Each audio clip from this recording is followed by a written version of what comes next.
Perkenalkan, nama saya Dr. Najah Sorayania SOS MM.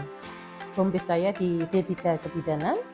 Mata kuliah yang saya ajar di sini ialah kewirausahaan, bobot SKS, USKS, jumlah 14 kali pertemuan tatap muka ditambah dengan 1 kali pertemuan UTS dan 1 kali pertemuan UAS.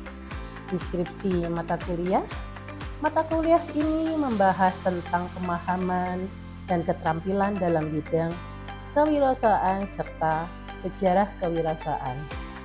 Ciri-ciri wirausaha, pembagian bidang dalam jenis usaha, peluang menjadi wirausaha, tipe manajer dilihat dari sudut pandang etikanya dan prinsip pemasarannya.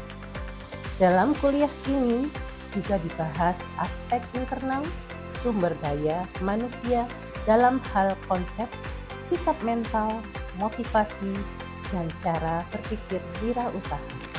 12 capaian pembelajaran lulusan yang dibebankan pada mata kuliah kewirausahaan. Pertama, menganalisis konsep dasar kewirausahaan. 2. Menginterpretasikan proses kewirausahaan. Ketiga, menganalisis fungsi dan model peran wirausaha. 4. Menganalisis kompetensi inti dan strategi bersaing dalam kewirausahaan. 5. Menganalisa dasar pengendalian mutu. 6. Merancang ide-ide dan peluang dalam kewirausahaan. Ketujuh, menerapkan entrepreneurship. 8. Menganalisis etika bisnis dalam kewirausahaan. 9. Mengembangkan berbagai kecerdasan yang dibutuhkan dalam kewirausahaan. 10. Menganalisis faktor utama menentukan women and home entrepreneurship. 11. Menganalisis konsep merintis usaha dan praktek mandiri. 12. Menyusun studi kelayakan rencana usaha khususnya di bidang kesehatan. Saksikan video pembelajaran saya dengan materi merancang ide dan peluang usaha. Assalamualaikum warahmatullahi wabarakatuh. Waalaikumsalam warahmatullahi wabarakatuh.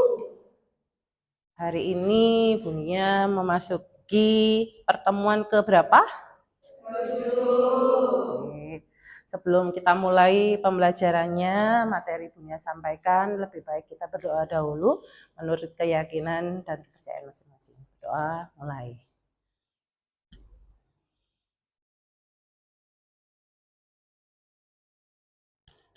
Terima kasih. Oke, sebelum itu kita absensi dulu ya.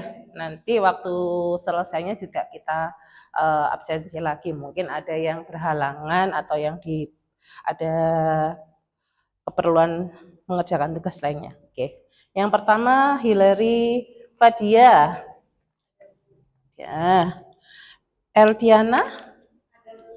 Oke. Melia. Martina Eka. Yunia Nurul. Reninda.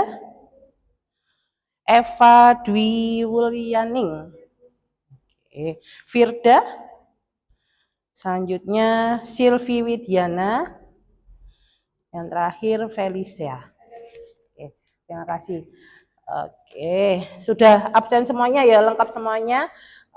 Bunya mau mereview ulang apa yang kalian kemarin Bunya sampaikan ya. Apa aja yang kemarin? Ada yang yang mungkin belum dimengerti tentang mungkin yang pengendalian mutu. Ya, pengendalian mutu tentang ide-ide peluang kewirausahaan. Ada yang bisa menjawab? Mungkin di sini. Ya, mari, monggo. Pengendalian mutu adalah proses memastikan bahwa produk atau jasa yang dihasilkan memenuhi standar kualitas yang telah ditetapkan sehingga memberikan kepuasan kepada pelanggan. Oke, baik. Berarti apa yang sudah Bunya sampaikan kemarin itu benar-benar difahami ya. Terus yang berikutnya, apalagi seperti tentang tadi kan pengendalian mutu dalam kewirausahaan nggih. Sekarang tujuan utamanya, kemarin kan sudah Bunya sampaikan juga ya, apa tujuan utamanya? Ya. Yang pertama itu untuk menghasilkan produk atau jasa yang berkualitas, konsisten, aman digunakan, dan sesuai dengan kebutuhan pelanggan. Oke, berarti nanti contoh-contohnya kemarin sudah punya kasih contoh ya, apa aja itu tujuan mutunya, terus pengendalian mutunya, ya. Terus berikutnya dampaknya nih, dampak dari pengendalian mutu jika tidak dilakukan oleh wirausahanya itu tadi apa? Ya. Produk mudah mengalami cacat, pelanggan kecewa, penjualan menurun, dan reputasi usaha menjadi. Itu berarti yang produk yang tidak layak dipasarkan ya, atau diterimakan ke pelanggan. Seperti itu ya contohnya ya. Oke, berarti dari 3 pertanyaan tadi yang Bunya sampaikan untuk mereview pertanyaan yang materi kemarin, paham semua ya berarti ya materi sebelumnya ya 1 sampai 6 ya. Berarti Bunya sekarang masuki ke materi yang ke-7. Sudah siap atau ada yang ditanyakan lagi mungkin dari sini tadi? Siap. Oke, alhamdulillah. Berarti kemarin apa yang Bunya terangkan, adik-adik bisa memahami semuanya. Oke, kita masuk yang materi yang ke-7 ya. Merancang ide-ide dan peluang dalam kewirausahaan. Oke, di sini bisa kita lihat ya. Nah, di sini ada yang pertama, mahasiswa mampu menjelaskan pengertian, ide, dan peluang usaha. Ya, kedua, mahasiswa mampu mengidentifikasi sumber ide usaha. Berikutnya, mahasiswa mampu mengidentifikasi peluang usaha. Dan yang keempat, mahasiswa mampu merancang ide dan peluang usaha. Nah, mungkin dari tujuan ini ada contohnya enggak?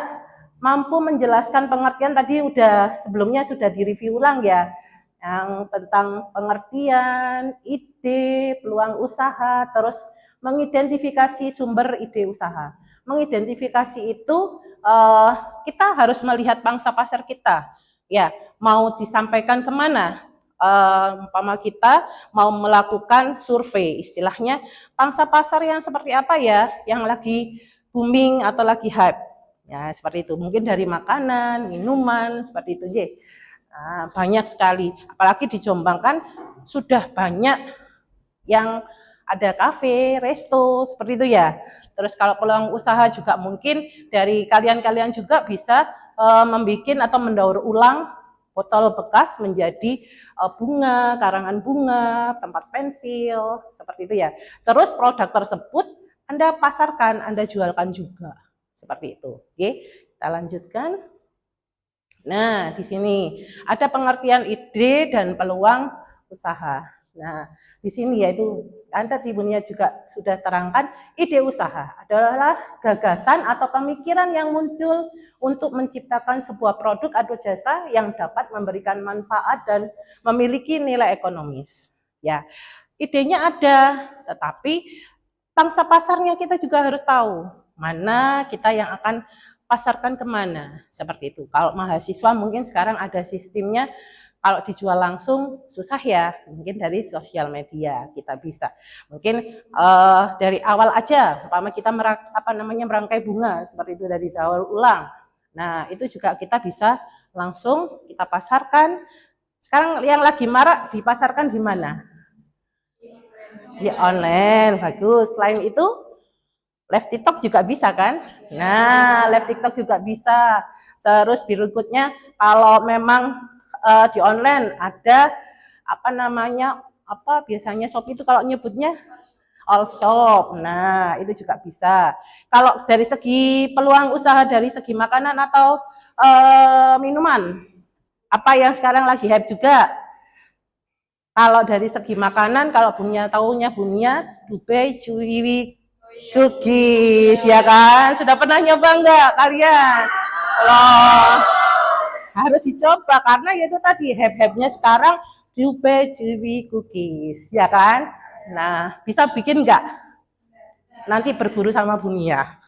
Bunia juga sudah bikin karena ya itu tadi betulan kan anaknya Bunia juga suka yang namanya berkreasi juga. Jadi apa boleh Bunia juga menularkan ilmunya ke jenengan untuk bisa berkreasi. Yaitu tadi ide usaha itu harus ya nak ya. Jadi kalau sumpama kalau kalian juga ide usaha kalian, nanti kalian kan juga nanti di kebidanan kan. Nah, apa yang harus bisa memacu kalian untuk bisa apa ya nanti ya. Nah, seperti itu. Kalau memang belum lulus, nah apa ya yang bisa kita kerjakan selain berkuliah dan praktek nantinya. Gitu. Ya, oke, lanjutnya ya. Nah, bisa dilihat di sini ada minuman juga. Yakult ya, Yakult Lemonade, terus jasa desain grafis, terus menjual makanan sehat ya kan tadi ibunya tadi sudah sampaikan, terus sama kerajinan dari bahan bekas. Ya, bisa di seperti tadi punya bilang dibikin bunga dan tempat pensil seperti itu ya. Ada lagi mungkin yang mungkin punya belum paham tentang contoh ide-ide yang mungkin dari kalian bisa, mungkin ada yang di sini sudah pernah bikin usaha apa gitu. Kerajinan dari bahan bekas apa aja mungkin? Oh, eco-free. Apa dari bahan apa berarti? Dari sampah plastik, dicuci, ya. Dimasukkan ke botol sampai botolnya tuh mengeras. Setelah mengeras kan jadinya bisa disusun, bisa dibuat tempat duduk, bisa ya. meja juga bisa. Itu nanti yang biasa dipasang di taman-taman sekolah gitu ya. Jadi kan botol bekas yang 1 literan mungkin 1 literan terus dimasukkan ke plastik ya, kalau nggak salah ya, plastik merah kuning hijau. Nah, itu jadikan satu sampai padat, nggak dikasihkan air kan ya, biar kering, benar-benar kering. Nanti ditutup terus dijajarkan, terus atasnya dikasih kayu ya, kalau nggak salah, umpama kalau dibuat tempat duduk atau dibuat meja seperti itu. Bagus. Ada lagi mungkin waktu Anda sebelumnya istilahnya tidak ada perkuliahan, apalagi yang ada ide-ide juga, itu juga bisa dijual ya Mbak ya, Mbak Yulia ya. Nah, itu nanti bisa dijual, terus dipasarkan juga. Nanti mungkin ada, biasanya sekarang itu dari tingkat SD, SMP, SMA itu melakukan eco green itu tadi. Ya, tuh bagus contohnya Mbak Yulia tadi. Baik, oke berikutnya. Nah, di sini ada peluang usaha. Ya, di sini ada peluang usaha adalah kesempatan yang dapat dimanfaatkan untuk memperoleh keuntungan melalui kegiatan usaha. Nah, di sini juga punya bisa terangkan kita ada semua itu ada peluang, tapi kesempatan juga harus kita kejar. Seperti itu ya. Peluang usahanya. Nah, banyak siswa membutuhkan makanan ringan. Nah, apa yang biasanya ini personal ya kalau ini ya, makanan ringan. Kalau di sini mungkin Mbak Yulia atau Mbak Felicia atau Mbak Maria itu bisa, umpama teman-temannya lagi posisi ada event di Stikes Husada Jombang, satu kelas ada peluang usaha ini, kita bikin snack-snack kecil. Nah, kita jual ke event itu atau nanti di ke kelas-kelas. Ayo Dek, ayo teman-teman, ini saya punya punya dagangan lah istilahnya, punya usaha istilahnya, snack yang saya kan atau minuman yang saya berikan. Nah, itu juga peluang usaha walaupun itu hanya kecil-kecilan. Seperti itu ya. Nah, di sini juga contohnya juga ada banyak siswa membutuhkan makanan ringan di sekolah, mulai menyukai produk ramah lingkungan. Sekarang mereka juga sudah melek semua ya, masyarakat kita mana yang boleh dikonsumsi dan yang tidak boleh dikonsumsi, seperti fast food, junk food, seperti itu. Tapi sekarang lebih ke makanan sehat, seperti itu. Mungkin dari sini ada yang ditanyakan adik-adik? Belum ya? Langsung sebentar ya. Terus berikutnya. Nah,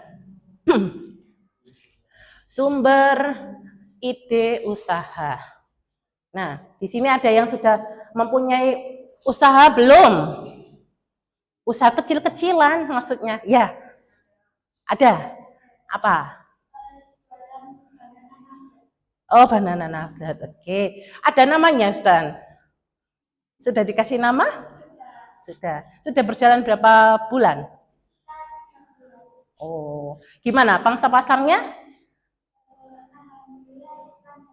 Alhamdulillah, diutunin aja, diteruskan, karena ya itu tadi, dari yang sekecil apapun akan menjadi yang besar, seperti itu. Ya, nih punya ini pengalaman pribadi lah, toh ada yang pengalaman pribadi, istilahnya pengalaman sehari-hari menjadi inspirasi munculnya usaha. Nah, sering kesulitan mencari makanan sehat di sekolah, kemudian muncul ide menjual salad buah. Banyak toh sekarang ada yang jual salad buah, salad sayur, ya. Karena orang-orang sekarang kan banyak yang konsumtif untuk mengkonsumsi, ya, yang bahan-bahan yang sehat sekarang ya.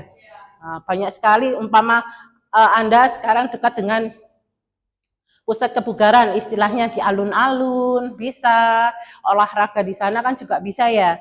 Banyak sekali masyarakat kita yang sudah sadar akan kesehatan diri sendiri. Seperti itu. Apakah kalian juga sudah sadar kalau sekarang harus sehat? Ya, karena kalian juga tenaga kesehatan nantinya. Ya, kalau kalian sakit, nanti siapa yang mengobatin kalian? Gitu ya, istilahnya ya. Oke, lanjut berikutnya. Tuh, hobi dan keterampilan. Ada yang hobi masak enggak di sini? Felisa, masak apa Felisa? Masak apa aja? Apa aja sekarang? Sayuran, lauk pauknya apa aja? Biasanya kalau yang Felisa itu kerjakan. Ya. Sate apa? Maaf. Jadi satenya itu nggak pakai tusuk. Oh, satenya nggak pakai tusuk. Masak di kuali langsung. Heeh. Kemudian juga ada ayam serundeng. Ya. Ada tempe oseng biasanya juga. Nah, itu bisa dipakai juga. Itu kan karena peluang bisnis juga kan. Peluang usaha dari hobi menjadi pengusaha nanti kalian nanti ke depannya. Ya. Terus hobi menggambar. Siapa yang di sini suka gambar? Sekarang juga ada Canva kan ya.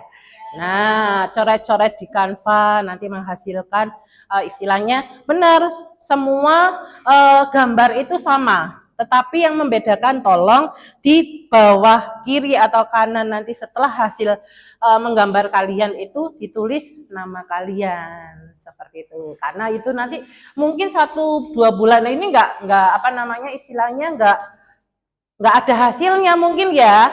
Tapi nggak tahu berikutnya tahun berikutnya. Karena memang orang melihat kalau dari hobi menggambar itu dilihat dari saturasi warnanya.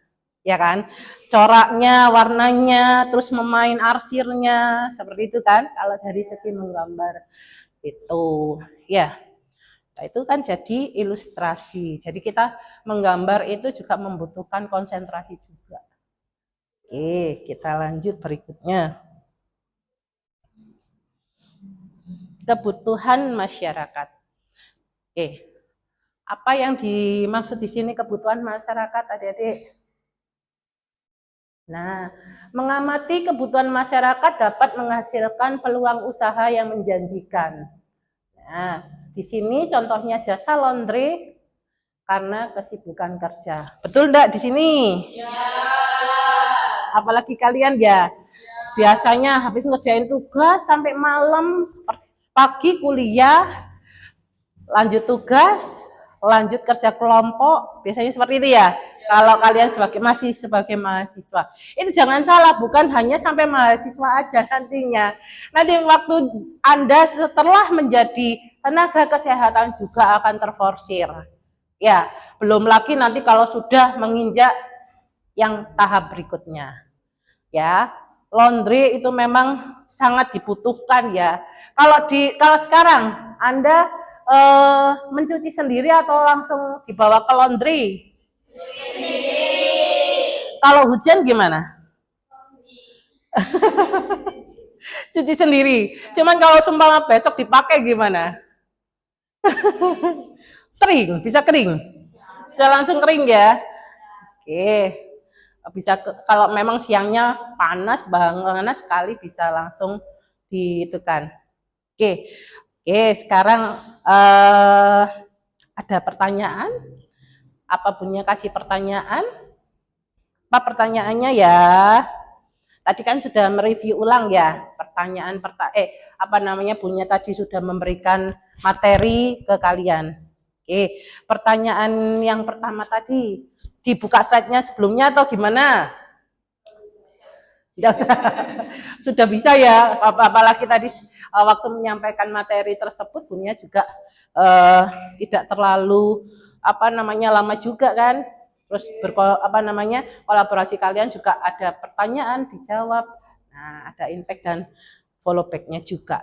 Oke, punya pertanyaan yang pertama, apa pengertian ide dan peluang usaha yang tadi diterangkan Dunia? Usaha adalah gagasan atau pemikiran yang muncul untuk menciptakan suatu produk atau jasa yang dapat memberikan manfaat dan memiliki nilai ekonomi. Oke, contohnya? Contohnya lingkungan Yakul, Lemonet, jasa desain grafik, setelah itu kerajinan dari barang. Oke, terima kasih. Yang pertanyaan kedua, apa ya? Yang mana ya pertanyaan keduanya ya? Contoh ide usaha selain yang diberikan Mbaknya tadi, apa? Penjualan makanan dan minuman sehat, terus kerajinan dari barang bekas, dan juga pembuatan desain grafis. Oke, baik. Berikutnya, bagaimana cara mengidentifikasi peluang usaha? Ya. Mengamati kebutuhan pasar, mengamati tren, kemudian melakukan survei sederhana dan mengidentifikasi masalah. Oke, baik. Ada contohnya mungkin bisa mengidentifikasi peluang usaha itu tadi?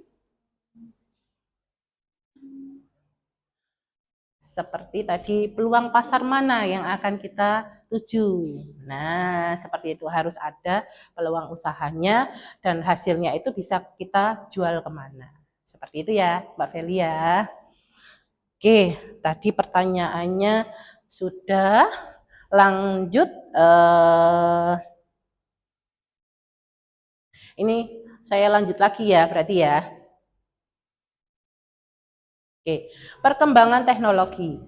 Ya, perkembangan teknologi bisa dilihat tadi sudah punya sampaikan ya. Nah, ada toko online, jasa pemasaran digital, konten kreator.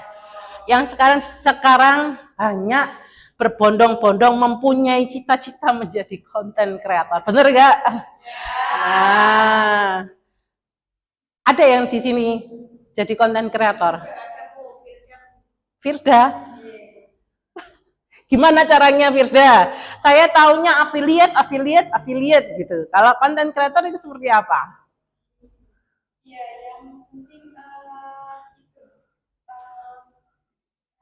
posting aja sama buat kontennya.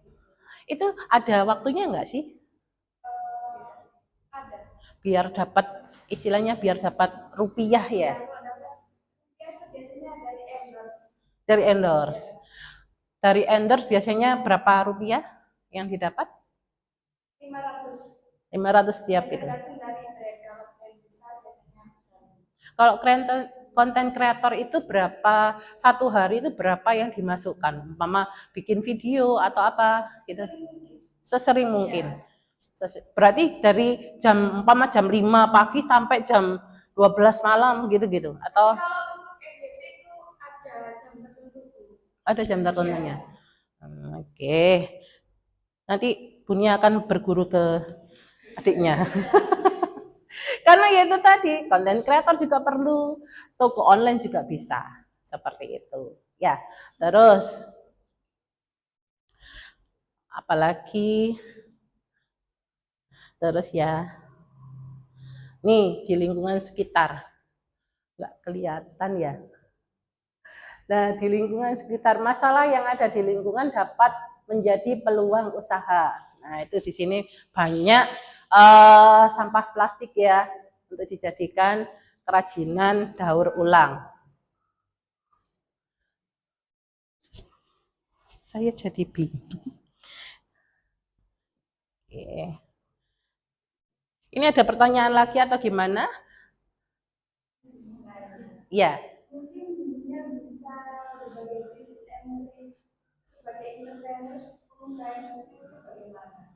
Pengusaha yang sukses bagaimana?